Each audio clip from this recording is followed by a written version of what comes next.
welcome to the second series of NSN Connect, and in the second episode today we are continuing our conversation with Ms. Meena Ragunathan, and today she is going to tell us more about various interpretations of doing good. As you are aware, her recently launched book is called Doing Good, Navigating the CSR Maze in India, and today we are going to go deeper into few important aspects of implementing CSR and what are the benefits for corporate India. While the compendium on CSR in India provides detailed information about the rules, regulation, the legal framework and many other aspects of CSR, like for example the CSR policy of 2014 and how it can be implemented, how the compliances can be made, and the Schedule 7, which is talking about various areas in which companies can use their funding in CSR.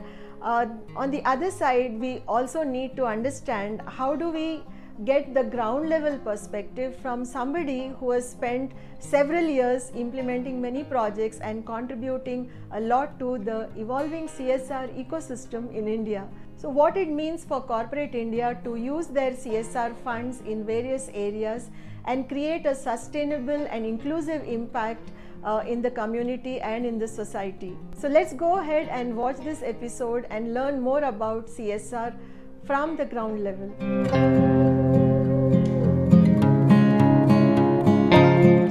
The next point, ma'am, which we can go deeper into, I think should be how corporate India gets benefited through these CSR mandatory CSR spends, and what are some of the ways in which they can spend. What are the key focus areas? Like we are aware of sanitation, we are aware of let's say education, skill development, healthcare. So besides this, there must be a few more areas which you can tell us about, and it would be good if we get an example from you about how a big corporate in India has really utilized their funds and they are able to see the results. Sure. Great, Madhuri. Let's just begin by what good does CSR do to a corporate? Okay, we start with the assumption that yes, it does good to the community or society when you spend money, but definitely, strategic CSR, as it's called, must be a win-win. It must work both ways, and it does work both ways. One of course is, it actually can help business itself. So I'll give you an example. You were talking about examples. In the JMR group, we did the Hyderabad airport. We run the Hyderabad airport. Now it was a greenfield airport, and when we were nearing completion, we saw around the airport all kinds of very shady signs coming up, which said, "Jobs at airport, contact here." Kind of brokers. Okay. And we went around and we said, what is happening? We know that nobody from the airport or anybody is putting up these signs. And we found that all kinds of, middlemen, contractors had jumped into it, promising jobs, God knows on what basis. So that's when, the CSR team and the management of the airport, we sat down together and we said, now what do we do in this situation? Because it's not right. You don't want the local community to be misled, right? So then what the then CEO of the airport said is, okay, you are good at skilling. You know how to do skilling because skilling is one of your thrust areas. And obviously there is a need for skilled manpower at the lower level at the airport. So let us develop a strategy wherein we are able to give local youth jobs in the airport, but we can't take them raw. So you skill them under CSR. This was much before the law. So you skill them, airport opened way before the law. Yeah. So you skill them under CSR and we will take them. But, as airport operator, we are not employing all the people. So he organized a meeting for the CSR team with all the contractors who are going to run various functions, right from AC maintenance, electrical maintenance, parking attendants, the parking toll booth people, shops, retail. So we met all of those people and we asked them to give a list of what are the lower level skills that you require and what is the basic minimum. So what age do you want, what educational qualification, and what skill level do you want? At that time, there wasn't our NSDC and SSC mandated this thing. So qualification packs were not there. So we sat and we wrote down what we wanted. Okay. We went back and developed skilling programs, 3-month skilling programs for each of those. So we said, you need 70 electrical repair guys, you need so many, and we started skilling about 6 months before the airport was to open. Okay. And then they said, but we won't take anybody that you give us. We said, fair enough, we are only training the people, we are preparing the ground, and these are all local youth from a small radius around, because they were the ones who were affected by the airport, right? Many of them their families had sold land to the airport, given land to the airport, they had lost something. So we said, they are the first beneficiaries. So they will have a stake in the airport, right? So they got skilled, the contractors interviewed them, they found most of them were suitable because of the training, and so they took them on. They took on many, but all of them said, we won't take 100% from the local area, there'll be other problems. So we said, fine, take 70%, there's enough and more. So we had a list of the youth, the list of the skills, and they got employed. And ultimately, it worked to the benefit, because as you know, Shamshabad in those days when the airport opened was back of beyond. Who will commute? Yeah. 1.5 hours each way for, a basic job. So it was a win-win, because the contractors at the airport got skilled people to do the work, who were regular, who didn't take off, who were not late.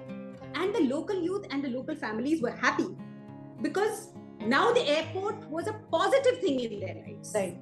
Yeah. It gave them jobs. So CSR can be immensely helpful if it's if you think through it strategically with the proper framework. And also it looks like whatever has kind of snatched away their livelihoods has actually given it back to them. Exactly. Because of the kind of thinking that has gone into, making it inclusive for people, right? Absolutely. Bring them back. That is a very nice example about the airport. Also, your GMR days, I'm sure, you are able to kind of go back and relive your GMR days. Yeah.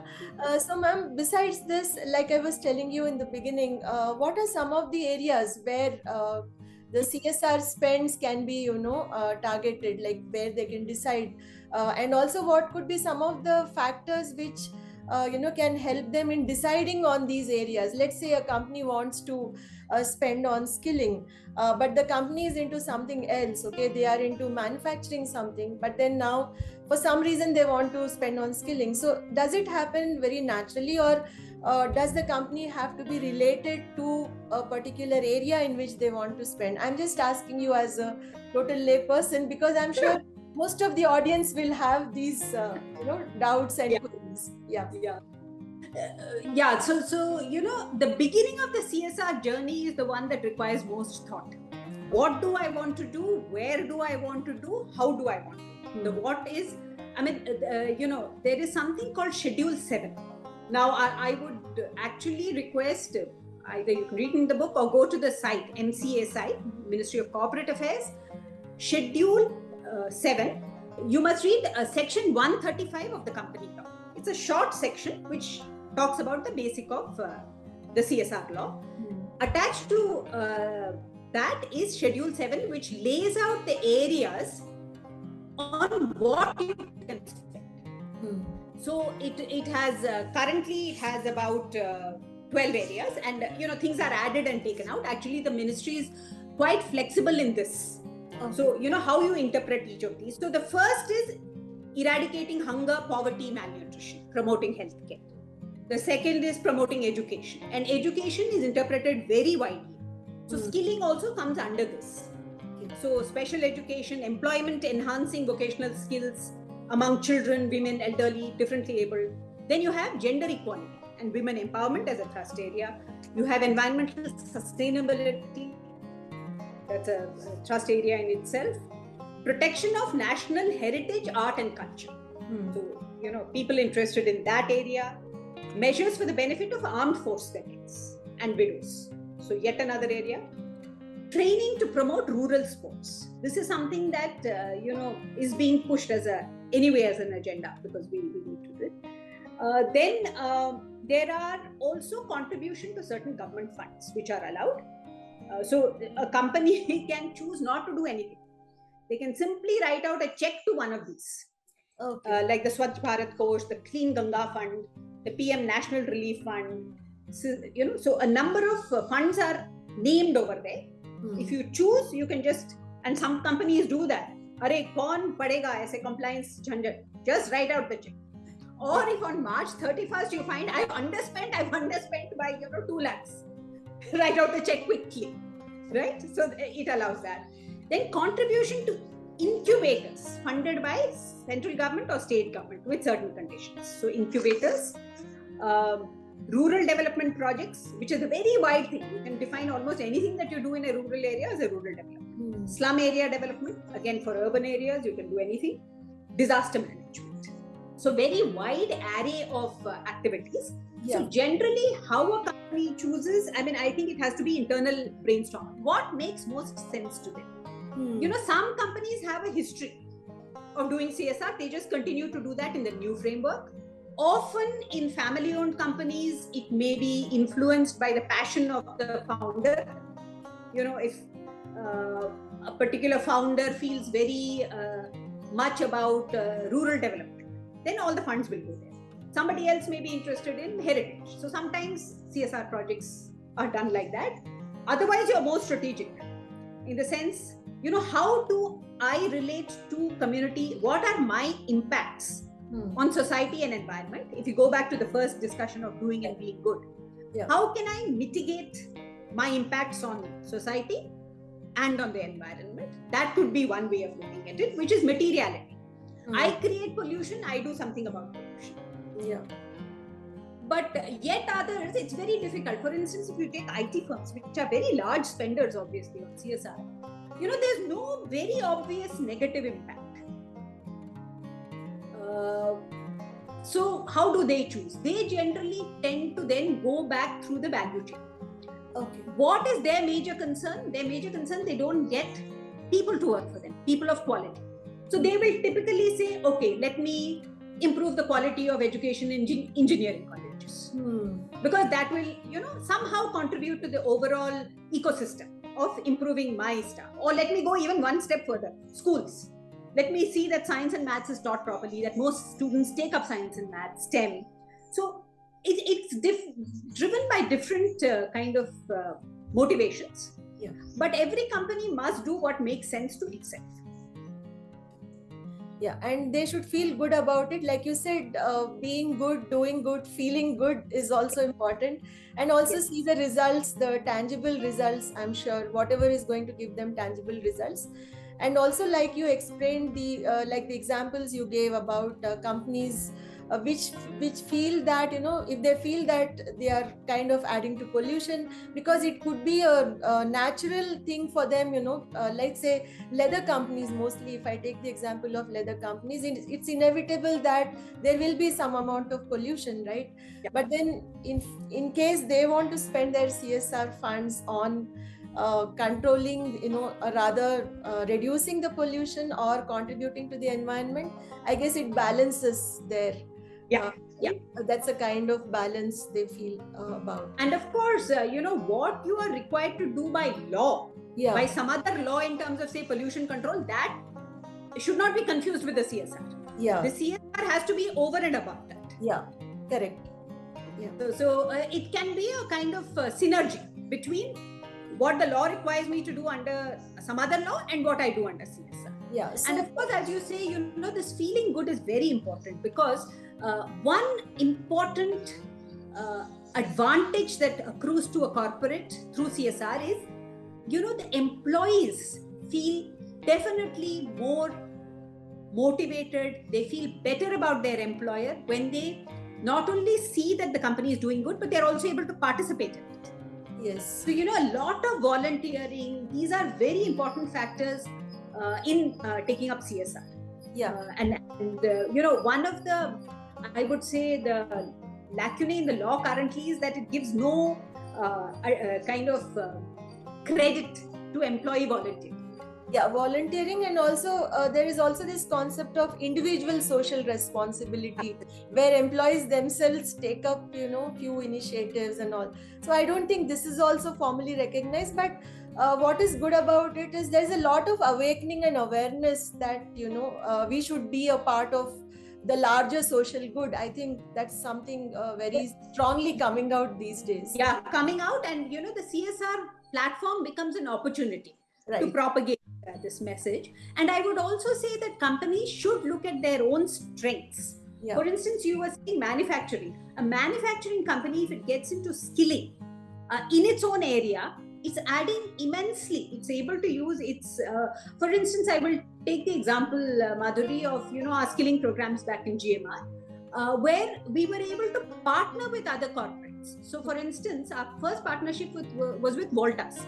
Now, GMR doesn't know anything about air conditioning, but we went to Voltas and said, can you help us set up a course? Can you give us equipment? And because they brought in the subject expertise, the quality of training was much better. And that's something that today, is much talked about in the skill environment. So I think if a company can draw on its technical strengths or its content of what it does, it can add immensely to the ecosystem. Right. So that's another thing I think must be leveraged. Yeah.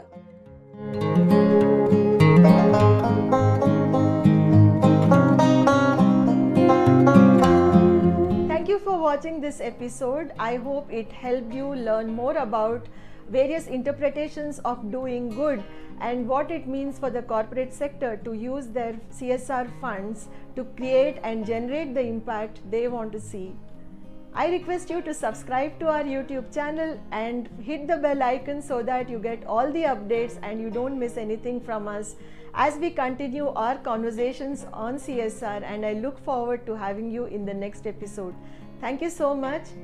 Bye.